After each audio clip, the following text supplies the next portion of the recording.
So today I'm going to show you how to build this car payment calculator app, which uses Python in the front end. So this Python's running directly in the browser, which is pretty cool. Usually you can only run JavaScript in the browser, but we made it happen. Anyway, the application that I built is a calculator for your monthly payment and total cost and interest breakdown in a car loan. I chose that because it's a pretty straightforward piece of math to understand, but it demonstrates a lot of these capabilities. So we're able to use it in real time to see how, for example, decreasing the interest rate would increase the percent of the payments that go to principal, while increasing the down payment will decrease the monthly cost. So building this is going to require putting all of these sliders in place and giving them state, and then passing that into a Python function, which is going to give us all the data that we're going to put into this breakdown text, as well as this chart showing the remaining balance over time. So I put together a quick little template, which we're going to start with. You can see it's just the components as they are when you drag them onto the canvas.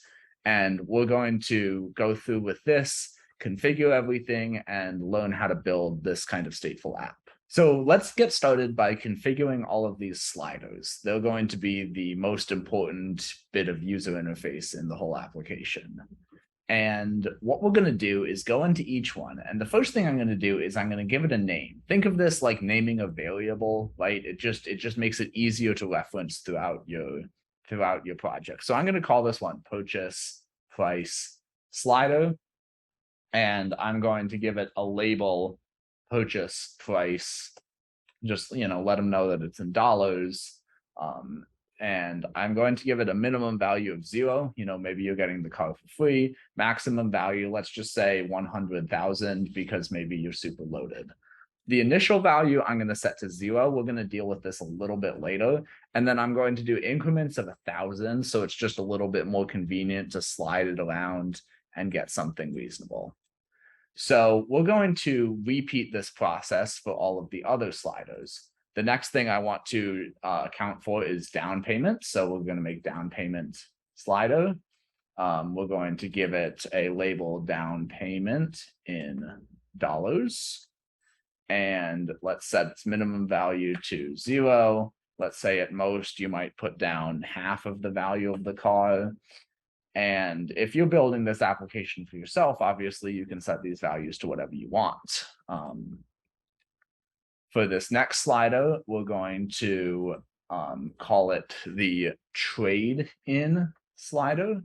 When people buy cars, sometimes they trade in their old car. I wouldn't know that because I haven't bought a car before, but that's what I hear. We're going to do the same thing. Maybe your old car is worth half as much as your new one, and we're just going to set the same increments. And again, these initial values, we're going to deal with them in a second. So after this little visual divider here, which is this helpful little thing to just show that we're in a different type of slider now, I'm going to create the interest rate slider. And I'm going to give it, the label interest rate and the percent. And this is going to have a minimum value of 0. Maximum value, let's just say this is going to be 12% at most, with an initial value, again, that's going to be set later, in an increment of 0.05. So you'll notice here that we're actually going to be setting things to maybe like float values, decimals, rather than just plain integer values. And it's just going to handle everything just fine. It's going to be awesome. For our last slider, we're going to do loan term slider. This is going to be the loan term in months. And it could be as little as we'll just set it to 0. I'm not 100% sure what's realistic there. Maximum value of 96. I think that's an 8-year loan. And we'll set the initial value later, of course, and maybe 6-month intervals just to make it, snap to common loan terms. Right.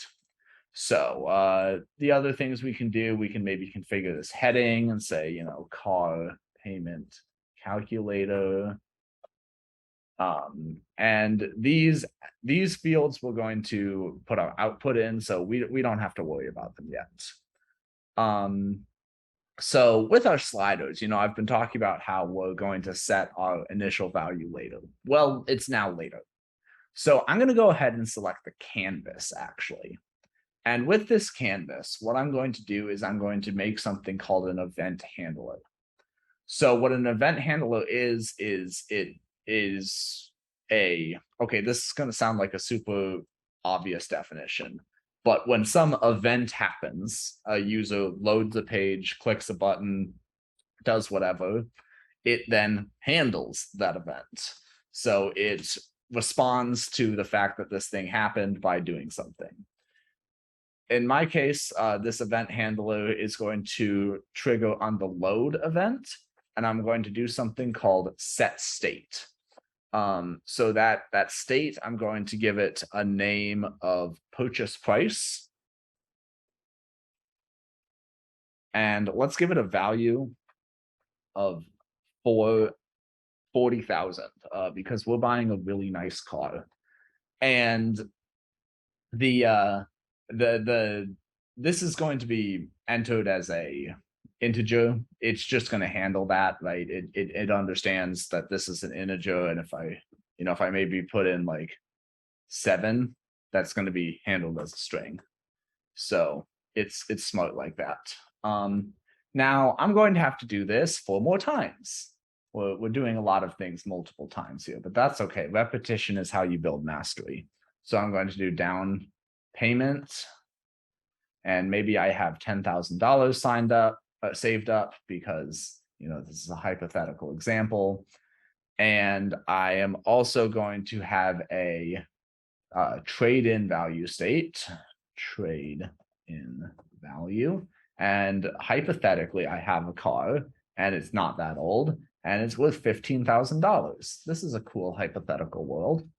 Then we're going to set an interest rate. I'm a little bit of a finance nerd, so I've been following the fact that interest rates are up a lot recently. So let's set it to 7.15%.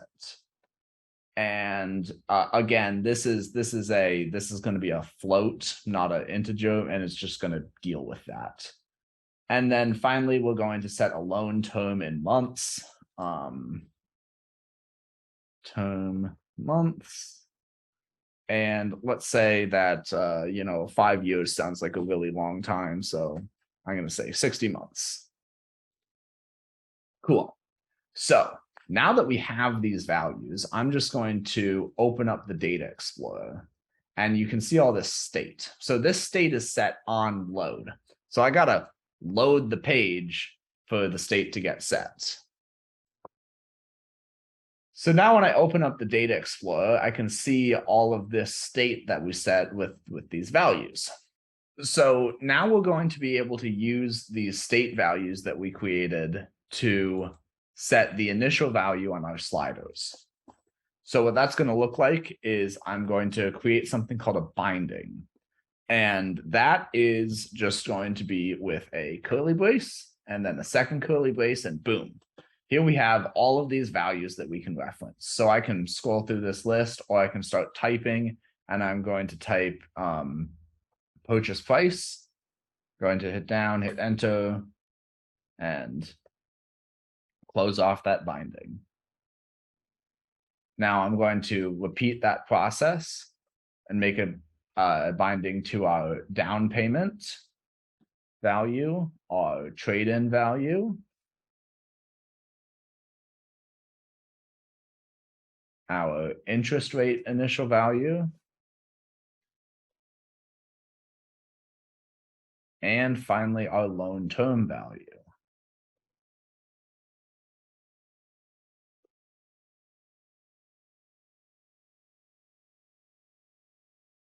Okay, so now we have these initial values. And when we load the page, which we can work with everything here, but let's just see how it's going to look for real with this little preview button.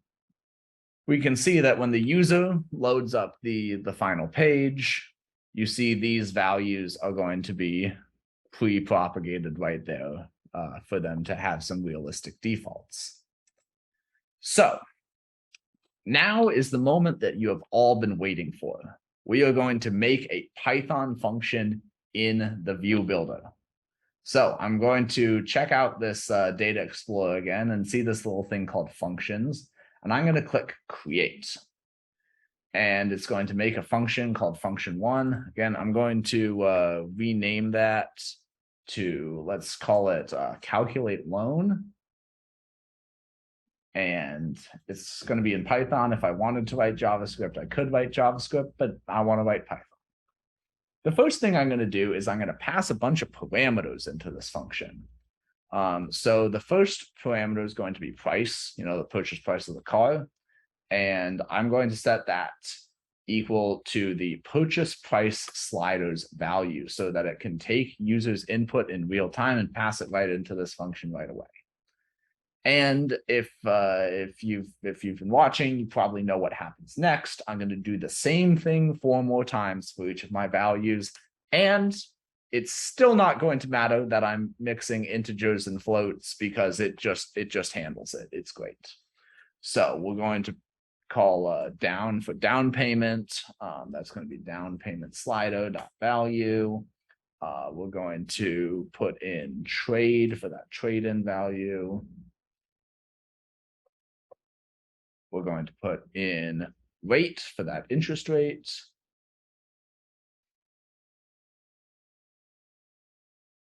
And finally, we're going to put in tone.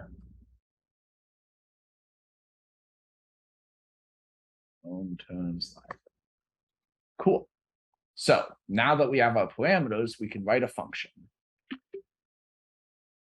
I accidentally hit my screenshot key. So now that we have those parameters, we can write a function. And this little text box is great if you want a 1-line function, but we're going to be writing actually a good deal of code here together. So I'm going to just hit this little expansion and boom, now we have a full-size code editor. So this code is a little bit premeditated. I've written it before, but I'm going to walk you through exactly how I thought about putting together this function and show some real Python code running in this view builder. So the first thing I have a formula for the monthly payment that is it's just an established formula. It's math. So I need to put together the different things that go into the formula. So the first thing I'm going to need to convert from annual to monthly interest. So that's going to say, monthly rate equals rate divided by 1200. Why 1200? Well, so I have it as a 7.15. So I'm going to need to divide that by 100 to get to a percentage, and then divide that by 12 to get a monthly rate. And then I'm going to determine the loan amount. And that's going to look like loan equals price minus down plus trade. Next up, I'm going to use a formula to calculate the monthly payment. And formula. So it's all right if this formula isn't familiar to you. I promise it's right. Divided by 1 minus 1 plus monthly rate to the power of -1 times tone. Yes, that looks correct. Fun little formula there for calculating the monthly payment on any kind of loan. From here, we're going to calculate total paid. So we have the payment, we have the term. So we can say total payment is going to be round. So these these Python functions like round are just there. You can use them. You're in a normal Python environment. Payment times term, because the payment that it comes up with is going to be some something to further than a cent. So we're just going to round it to the nearest dollar. And then we're also going to calculate the total interest paid. So that's going to be interest equals total payment minus loan. And then we're going to calculate the total cost. Just going to be total cost equals the purchase price plus the image. And in this case, we're counting, the trade-in value as something that you paid for this car. So now we can make even more fun calculations. We can calculate the percentage of the payment that went to principal, which is important to know about the efficiency of your loan. And loan divided by total payment. And then we're going to calculate the percent interest, which is conveniently 100 minus the percent principal. As those two have to add up to 100. So now we get to do something fun, which is calculate the stuff that goes into that loan pay down chart that you saw earlier. So let's get started with a list of months. So this is just going to be basically the x-axis for the chart. And we're going to use a nice little Python list comprehension because we are writing Python. 1, 2, 1. Yay, list comprehension. Then we're going to calculate that loan balance per month.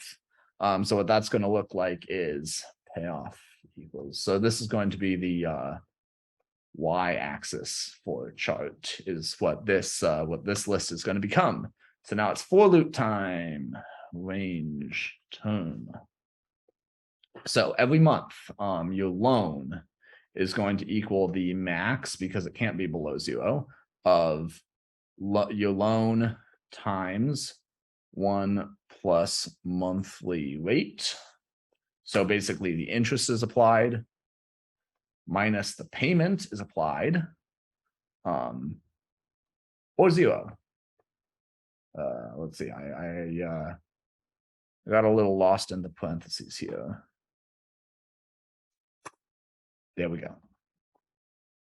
Didn't need that extra parenthesis right there. All right, so yeah, you can see the code editor does convenient little things like match parentheses, because this is a real Python experience. Then we're going to append the new loan value to this payoff list. All right, we have done all of our calculations. It is time to return stuff. And so what we're going to do is we're just going to return a great big dictionary with all of our values in it. So the first thing we're going to return is a chart. And this is a Plotly chart. It's formatted data that Plotly is going to be able to understand and provide a chart. I'm going to cheat just a little bit here. I am going to bring this in from outside just because the code is very carefully structured and a little finicky, and I don't want to mess it up with a typo. You can see here that the data that goes into the chart is this months list that we made up here, the payoff list that we made up right here, and then everything else is just formatting for the chart. But we have a lot more interesting stuff that we want to tell the user about their loan. So we're going to go ahead and make a payment. which is going to be that payment value rounded. And so that's going to be the approximate monthly payments that they're going to have to make.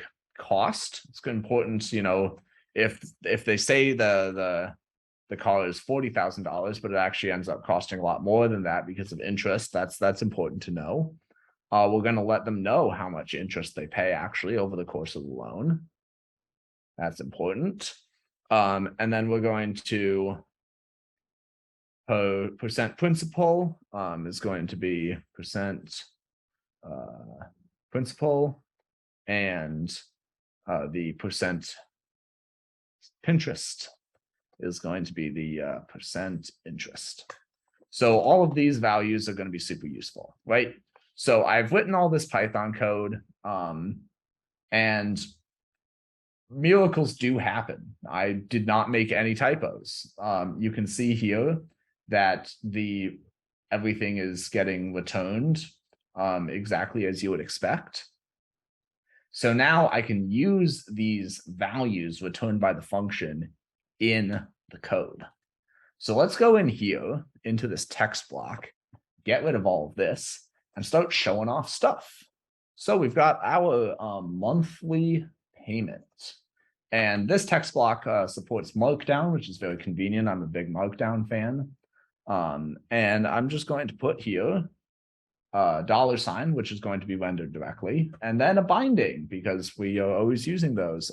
Calculate loan, and then I'm just going to reference dot payment. Boom, there we go. $298 monthly payment given these default values. And I can repeat that process for all the other stuff that I want to talk about, like total cost is going to be calculate loan dot cost. Close that up. Boom, there it is. We paid, you know, $42,000, almost $43,000 total for this car. And the interest paid over the term of the loan is going to be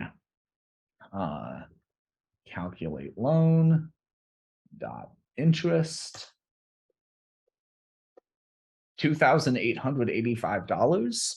You know, I'm not sure if that's good or bad. That's up to you. Loan breakdown. So this loan is going to be a calculate loan dot p principal percent principal, and it's going to be the rest of that in interest. So calculate loan dot p interest percent interest. There we go. So we have this nice structured breakdown, and you can see that as we move stuff in the Slido, this is going to be, you know, reflected in these values. Now, the really flashy thing is this Plotly chart. So we did all the formatting work in the Python function. So all we got to do here to make this awesome Plotly chart is calculate loan dot chart. Boom, there we go, remaining balance. You've got, every time you hover, you have the remaining balance, you have the months, the dollar, it's all labeled, it's glorious. So you can make these charts, like charts that are, actually, I really don't know a lot about Plotly. You can do so much more with Plotly than just this, but you can make these charts directly in the front end with Python just by putting together a good bit of JSON, like a big dictionary object with all the correct fields, shipping it to this Plotly thing, and boom, charts. And the chart, just like everything else, is going to change based on the sliders in real time as you know, if the loan gets longer or shorter, interest changes. So that's the application. We built it. We can check out that preview again. It's going to load up. This is what the end user would see without all of those tools. Yeah, so it loads with all these default values. Then you can change it. you know, let's say I have nothing down. I'm buying $100,000 car and I have terrible credit, so I'm gonna stretch it out over a long term. Well, you know, at least now that I know this is a financially irresponsible decision before I go make it. Um, so yeah, so that's Python. That's Python in the view builder. That's building a stateful app without JavaScript, without HTML, without CSS. Again, the key here is this function, all of this Python code, which is running directly in the client. It's using these parameters to take these slider values, and then it's using bindings here to set the output in these different components. I hope you had fun and were able to follow along with this and use this to build something way cooler yourself. Thanks for watching.